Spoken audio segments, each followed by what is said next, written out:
আসসালামু আলাইকুম, সবাইকে শুভেচ্ছা জানাচ্ছি। মাসুম মাহবুব দেখছেন ওপেন দ্য ইউটিউব চ্যানেল এবং মাসুম মাহবুব ফেসবুক পেজ। প্রিয় দর্শক, খুব অল্প সময়ের জন্য লাইভে এসছি। সবকিছু মিলিয়ে গুরুত্বপূর্ণ খবরগুলো দিতে চাই।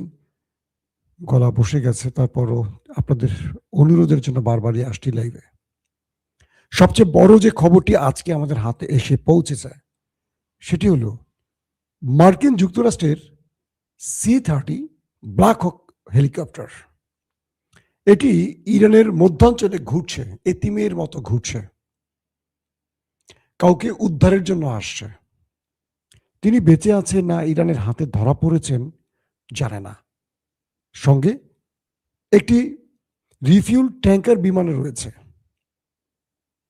আমেরিকার মতো দেশ ইরানে ঢুকে কাউকে খুঁজছে। কে সে? বলবো আজকের লাইভে। মার্কিন যুক্তরাষ্ট্রের অহংকার F-35 যুদ্ধ বিমান আরেকটি ভূপাতিত। ট্রাম্পের কপালে ভাঁজ পড়ে গেছে যে ইরানের কাছে কোন প্রতিরক্ষা ব্যবস্থা আসলো যে একদিনই দুটো বিমান উপরে চলে গেল। শুধু একটি নয়, দুটো গেছে আজকে। পাশাপাশি এবার আমেরিকার অনেক গোপন তথ্য ইরানের হাতে আসতে যাচ্ছে এমন আশঙ্কার খবরও উঠে আসছে বিভিন্ন মাধ্যমে। পাশাপাশি ইরান 8টি দেশের হিট লিস্ট ঘোষণা করেছে, তাদের মধ্যে কারা আছে। এছাড়া আরো কিছু খবর দেওয়ার চেষ্টা করব সব মিলে। আপনারা শুনতে এবং দেখতে পাচ্ছেন সাউন্ডের কম ছাড়া, মানে সাউন্ড মোটামুটি ঠিক আছে কিনা আমি চেষ্টা করছি। এই সপ্তাহের মধ্যে একটু আপডেট করব। আমার টেকনিক্যাল টিমকে দিয়ে স্টুডিওর মধ্যে আরো কিছু পরিবর্তন করতে হবে। একাধিক মাইক্রোফোন ব্যবহার করছি, কিন্তু লাইভের একটা প্রবলেম হয়। আমি জানি না আমার এই রুমটির মধ্যে হয় কোনো ইকো প্রবলেম হচ্ছে নাকি, আমি নিজেও জানি না। তারপরও আমি চেষ্টা চালিয়ে যাচ্ছি। প্রতিদিন ভিন্ন ভিন্ন মাইক্রোফোন চেঞ্জ করছি, তারপরও আপনাদের অভিযোগ পাচ্ছি। আবার অনেকে ঠিক মতো শুনছেন, আবার কেউ কম শুনছেন। আমার মনে হয় মোবাইলই পরিবর্তন করতে হয় কিনা শেষ পর্যন্ত আপনাদের। দর্শক, মার্কিন যুক্তরাষ্ট্রের F-35, পৃথিবীর বহু দেশ আমেরিকাকে টাকা দিয়ে বসে আছে যে আমেরিকা একটা 35 দাও না, আমাদের একটা দাও। পৃথিবীর সবচেয়ে ভয়ঙ্কর যুদ্ধ বিমান 35।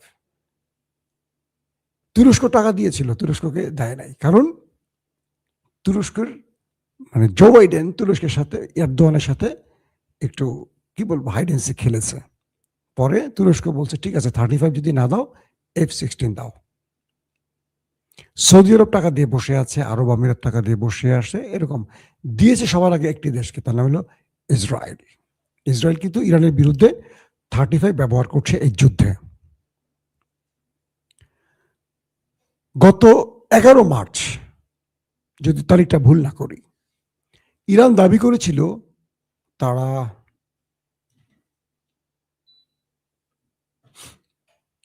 মার্কিন যুক্তরাষ্ট্রের F-35 একটাকে ভূপাতিত করেছে। আর আমেরিকা বলেছে যান্ত্রিক ত্রুটির জন্য সেই বিমানটি, যুদ্ধ বিমানটি জরুরি অবতরণ করেছে।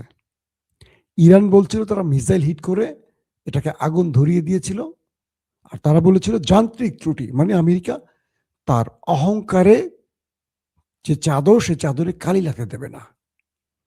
আজকে মার্কিন F-35 ইরানে ঢুকেছিল আক্রমণ করতে।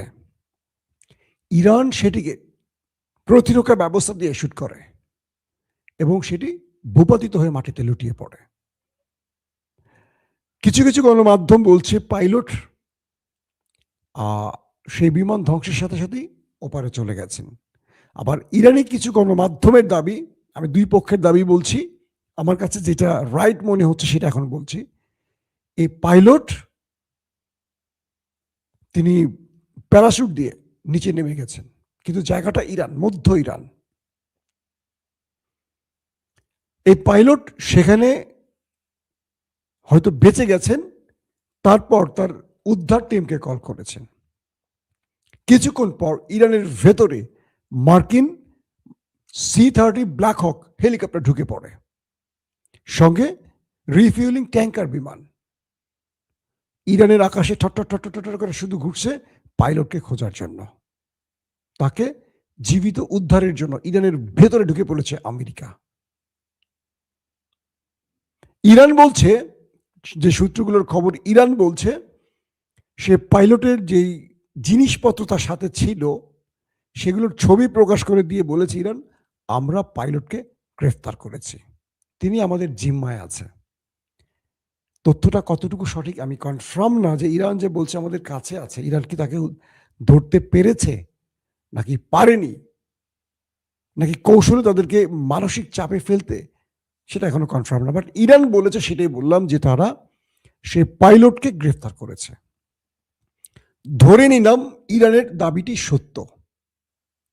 যদি সেই F-35 যেটা ভূপাতিত হয়েছে তার পাইলটকে ইরান গ্রেফতার করে, তাহলে কয়টা ফ্রন্ট খুলবে এটা একটু বিশ্লেষণ করা দরকার। এক, এতদিন ধরে গালফ কান্ট্রিগুলো বলতো যে তারা ইরানে আক্রমণে তাদের ভূমি বা আকাশ ব্যবহার করতে দিচ্ছে না।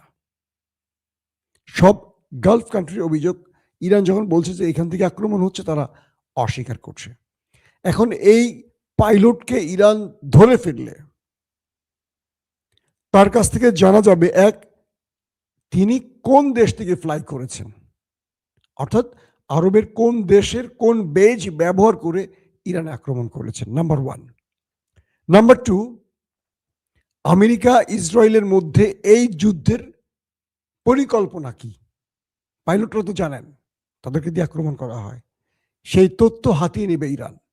তিন নাম্বার, আরবের কোন কোন দেশ এই যুদ্ধে জড়িত আছে, কোন কোন দেশ, শুধু বেজ না, কোন কোন দেশ, কারণ এই পাইলটরা তো নিজেদের মধ্যে আলোচনা হয়, তারা তো জানে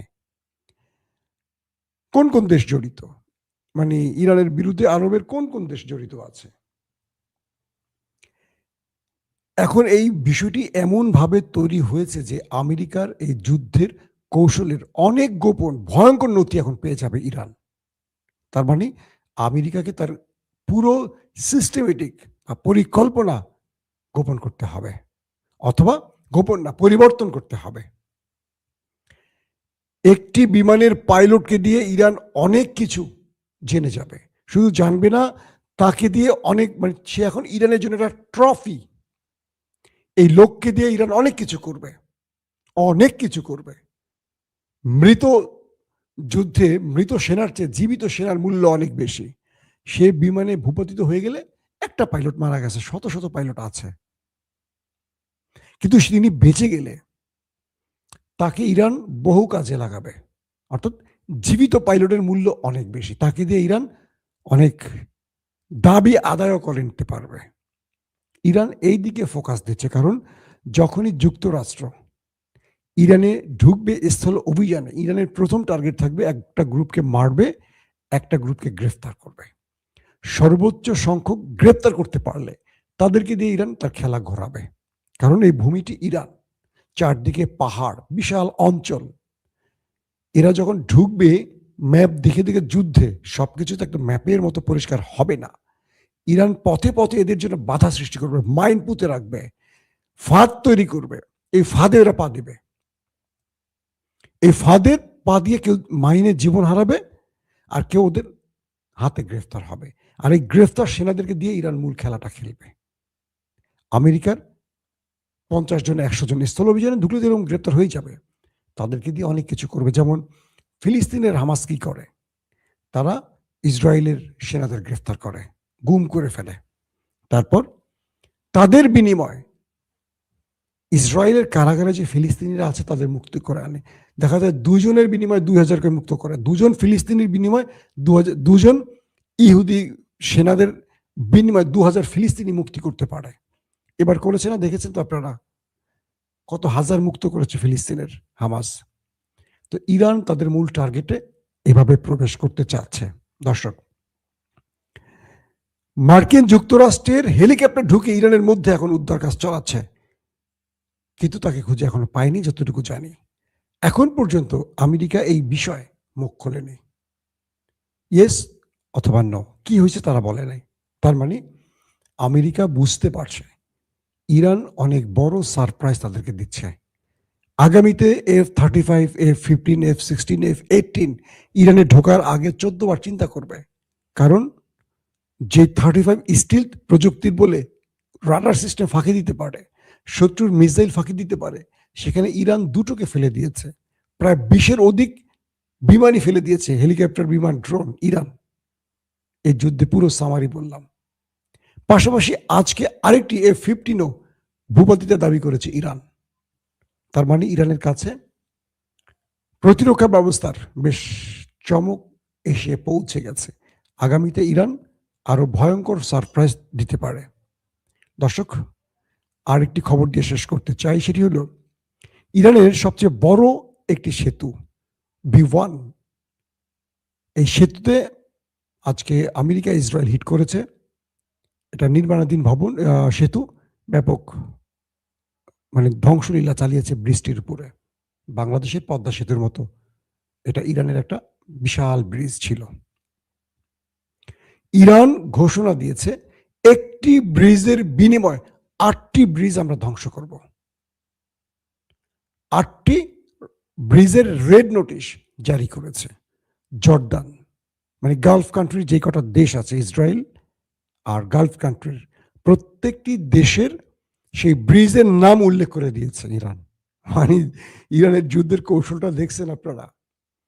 লিখে দিয়েছে বাংলাদেশের পদ্মা সেতু, যমুনা সেতু, হার্ডিং ব্রিজ, বুঝছেন নি, সুরমা নদী নাকি সুরমা ব্রিজ নাকি এরকম কি কি আছে, কর্ণফুলী টানেল। আমি বললাম বাংলাদেশকে উদাহরণ দিয়ে, এটা যেন না হয় কখনো। আমার দেশ আমার প্রিয় দেশ, এটা আল্লাহ ঠিক রাখুক।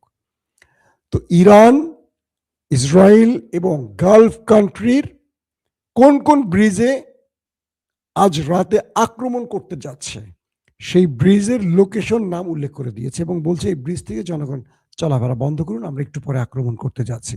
ইরান সিভিলিয়ানদের মারতে চাইছে না। এখন আরবদের কপালে ভাঁজ, এই বেটা ড্রাম, তুই বেটা মানুষ ইরানে, আর আমরা শত শত বছর ধরে ব্রিজ বানাইছি তেল বেচে বেচে, তুই সেগুলো ধ্বংস করস, ফাইজদামি, এটা শেষ আছে তো। ট্রাম্প বেটা পুরা গেছে আউলা জাউলা হয়ে, কি করছে কি বলছে সে জানে না। কারণ আজকে জানেন আপনারা যারা আগের লাইভগুলো দেখেছেন, সেনা প্রধান সহ 12 জন টপ জেনারেলকে বহিষ্কার করে দিয়েছে ইরান, কি বলে ট্রাম্প সাহেব, মার্কিন যুক্তরাষ্ট্রে। সেনা প্রধান সহ যুদ্ধকালীন যুদ্ধ চলাকালীন সময়ের মধ্যে 12 জন টপ জেনারেলকে বহিষ্কার করেছে। FBI প্রধানকে বহিষ্কার করা হচ্ছে বলে শোনা যাচ্ছে, অ্যাটর্নি জেনারেলকে বহিষ্কার করা হয়েছে। বুঝতে পারছেন ট্রাম্প কোন লেভেলে চলে গেছে। দর্শক, আর কথা বলতে কষ্ট হচ্ছে, আজকের মতো বিদায় নিচ্ছি। সবাই ভালো থাকবেন, আল্লাহ হাফেজ।